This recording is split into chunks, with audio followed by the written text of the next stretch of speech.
Pinag-audition ako. Pinag-audition ako ng June. Wala naman sinabi sa akin kung anong character. In-invite lang ako to audition ni Mysteries. Tapos, hindi ko naman alam. Akala ko nung araw na yun, interview lang. Kaya hindi ako nag-prepare ng anything. Pero wala din naman kasi nag-prepare. Kasi syempre, pag sinabi mong mag-audition sa Itbulaga, syempre as a sasabihin host. kung anong role, At diba? saka as a host, dahil wala namang ibang roles, right? Hindi, pero kasi nga, ang dami na rin mga ibang roles doon. Like, may character si Kuya Wally. So, naisip ko din, baka pwedeng kung saan man dito. Pero, definitely, hindi as a host. Kasi, like, hindi naman ako host. Unang-una, nagulat ako kasi nung pumasok ako sa room, nakasama ko yung mga mag-audition din. Lahat sila nagpa-practice. Ano pinapractice sila? May sumasayaw, may nagigitara. So, parang ako, doon ko lang nalaman na, ay, audition nga. So, dapat may papakita ka.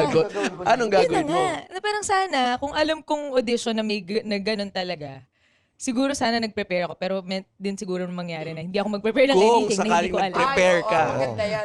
anong ipe-present mo? Yes. Malamang wala nang gagamutin. Tuloy na yun. Ay, Britney. To the song. Beyonce. Listen.